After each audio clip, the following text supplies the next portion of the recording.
Good morning, everyone. Few of you out there, bright and early. Good morning to you, Chris, Deborah, Rodney, Melinda. Hey, Lee, all the way from Tassie. Good to see you. Sharon, morning to you. Hope you're all well. Welcome to another Wealth Coffee Chat, where we get to hang out and talk about the game of real estate investing. What's going on out there in the marketplace? A few sort of opinions, ideas, strategies, systems, tactics, whatever that is. And try and get ahead of it as we go. Chris missed last night, mate. Wait till the replay comes out on Friday. It was a good one. Sam dived deep into part of his Forex growth matrix system that he has created over the last 25 years doing his deals all around Australia and New Zealand. It was pretty sweet, mate. So, yeah, keep an eye out for that one for sure. For sure. If you don't already know it, most of you do, but that's my name down there. We do this every day. Well, weekday anyway. Mostly every weekday. And I've been investing over 20 years. Done a few things. Last night, the other day we checked it out actually. Let me tell you. I've got it here somewhere, which is pretty cool. Let me show you here. 10,434 property deals that my Australian clients own that are in our system right now. There's probably a few more that some of you haven't put into the system, into your finance summary, so we can help you keep an eye on them. $4.3 billion worth of real estate. So there you go. That's a pretty cool number. Along the way, after coaching investors for over 20 years, investing myself for a long time, learned a few things, and that's what we get to share each morning here on the good old Wealth Coffee Chats. So if you're new, yeah, absolutely. That's a damn cracker in Melbourne there. Listen, I think you guys have heard me say this. I've got a number of properties down in Melbourne, and I still think Melbourne's undervalued significantly for what it is. More money going into Melbourne. That's billion with a B, $1 billion. More money going into Melbourne. $25 billion, I think, going in. Another $1 billion going into Melbourne from the national government, plus Melbourne spending truckloads. Listen, I think it's a town that's got a big future. And if you haven't got a bit of that real estate yet, well, you should think about getting a piece of the Melbourne market. But anyway, that's not what today's about. Today's about, let's talk about valuations, because we've had a good time of it of late. The last couple of years, everyone's been happy.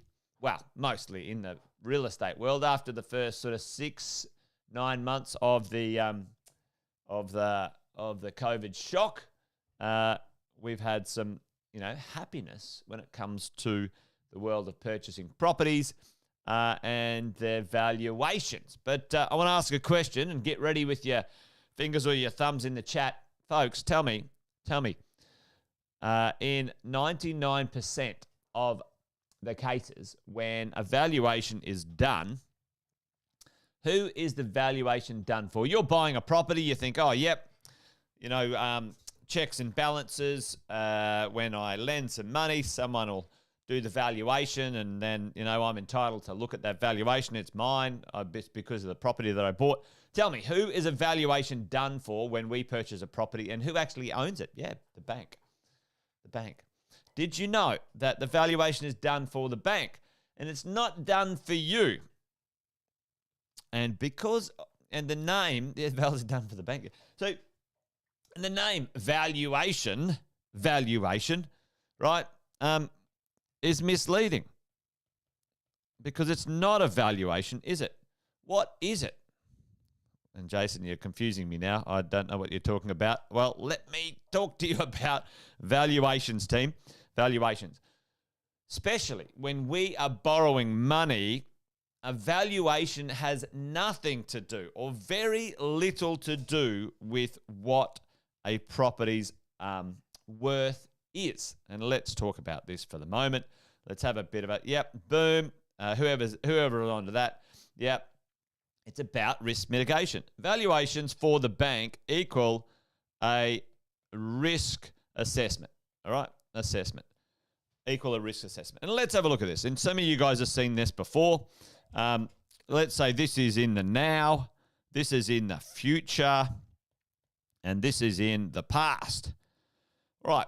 Today, let's say we are buying a property today.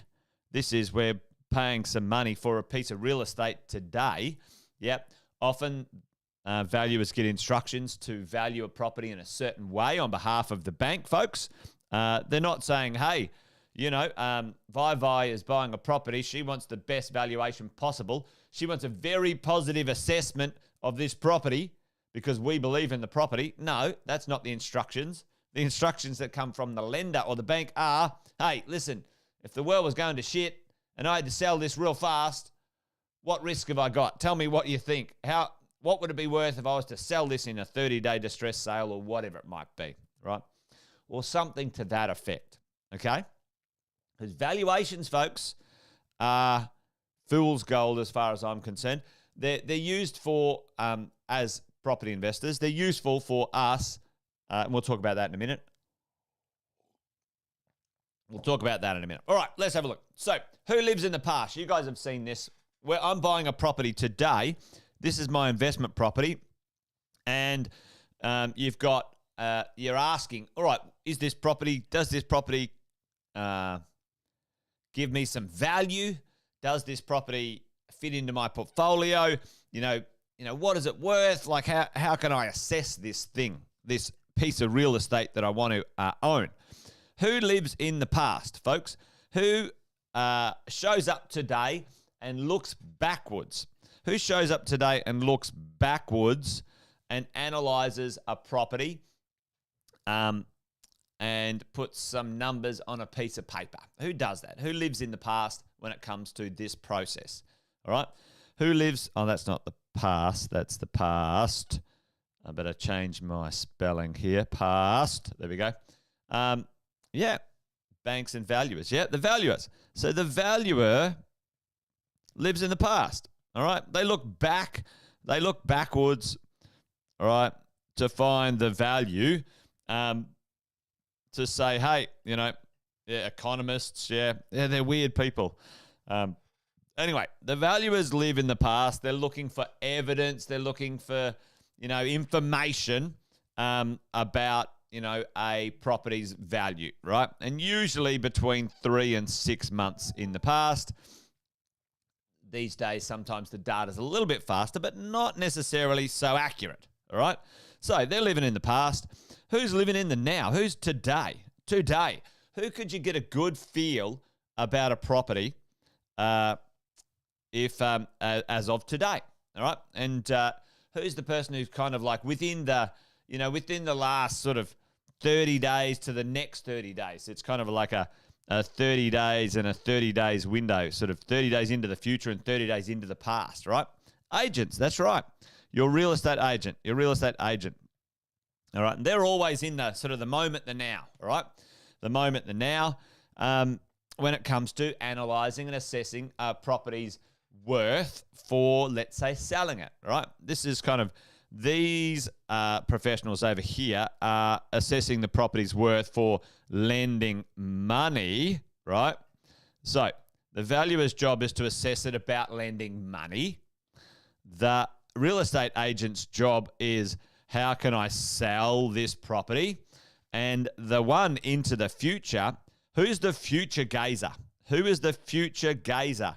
All right?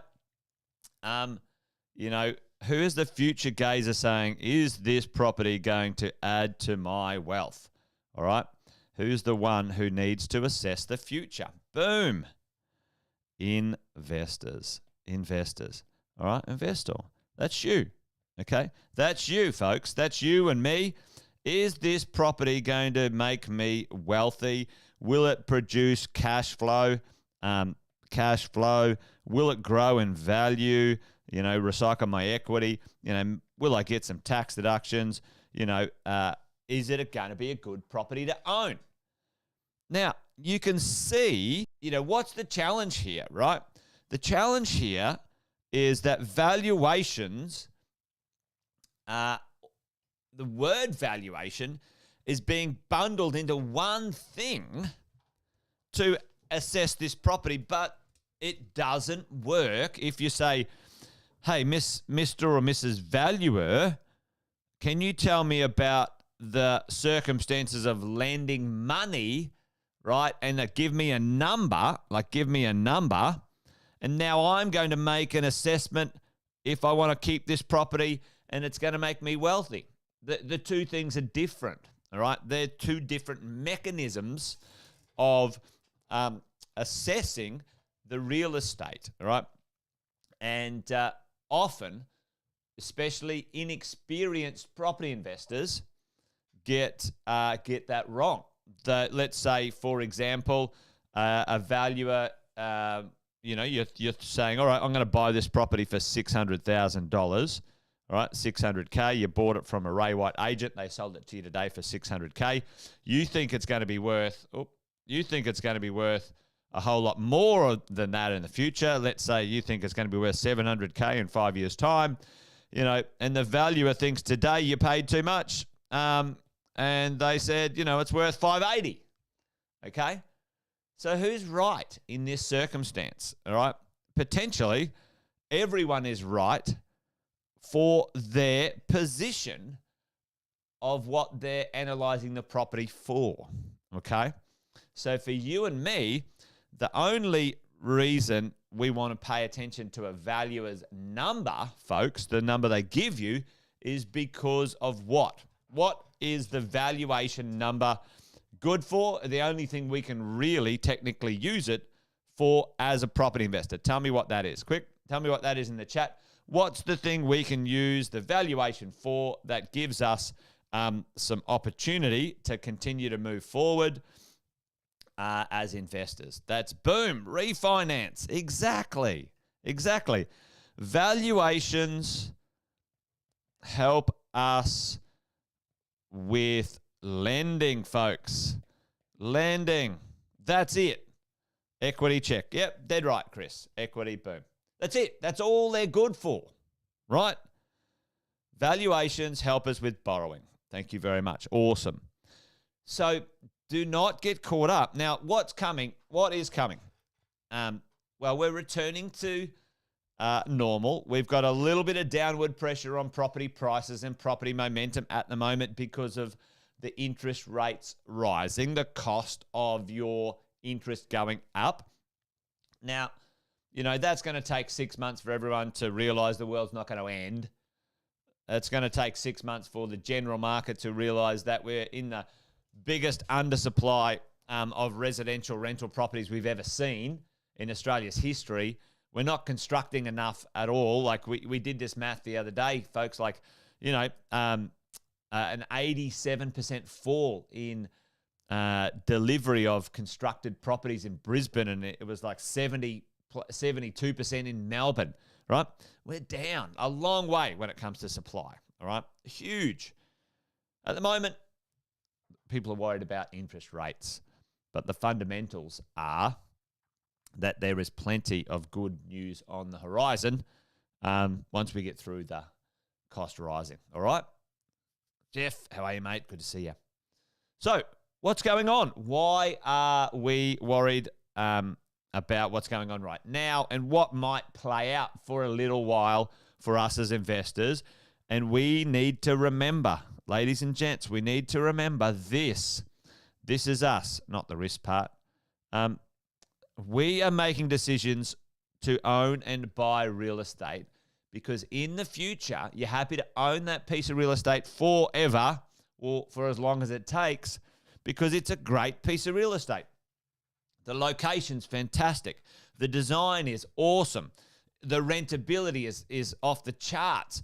There's great depreciation. It's got great walk scores. It's got, it's the right price for your budget. Whatever it is, we've got to remember this. What is going to happen in the next little while because of fear and because of some risk that institutions want to manage a little is you're going to have some valuation uncertainty. Valuation uncertainty, okay? That's coming. Why is that coming? Because the gap here, the gap between what the cash rate is and the bond rate and then the interest rate, there's three different things. Interest rate, it'd be actually really good to put the interest rate in there, actually. So the gap between here and here right now, team, that is the risk, the fear, the unknown. All right? That's the risk, the fear, the unknown in the marketplace. And when there's risk and there's fear and there's unknown, that's when our valuation uncertainty happens when we're buying real estate, okay? So, down here, you look at this, when that was all matching together, probably from sort of late 20 onwards, this was a pretty good time for understanding what the risk was and what the valuations were. So for all of us, as we look into the future, what does that mean for us as investors? Well, we need to make sure we don't get spooked or carried away or whatever when it comes to maybe a low valuation. You might try and buy something for 600 grand and the valuation comes back at 580. What does that mean? That technically means 2/5 of bugger all. We need to understand a few things. All right. In the past, as an investor, we need to understand that you need to, be aware when you're going to buy something, you might have to get a few valuations. We always say, especially in the buying phase, that be prepared for three valuations, okay? And I always challenge people to go and do this. Go get three valuations on a property that you're going to buy, and it'll blow your mind. It'll blow your mind that all three will be vastly different. Will be different. You're like, how's that? How's that the case? How's it the case that they're different when you're buying a piece of real estate? That you order three valuations, sometimes even from the same valuer, valuing institution or the valuing company, and they're different, and sometimes they can be vastly different. Anyway, there you go. Did that make sense? Let me know in the chat if that made sense, folks. Because right now, give me a yes in the chat if that made sense. Because right now, we're moving into potentially some uncertainty when it comes to the world of borrowing and lending. And that uncertainty is going to be passed on via the lenders and the banks through the valuers to us as investors. And we have to make sure that we understand what that means, what it means, right? Okay, our job is to look into the future, team. Our job is to look into the future.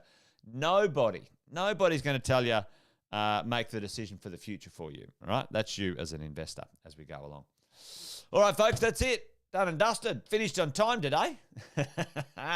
Wealth Coffee Chat, over and out, done and dusted. Join me tomorrow for another one. As always, let me know. Let me leave a comment in the chat if you want me to talk about something that's going on out there.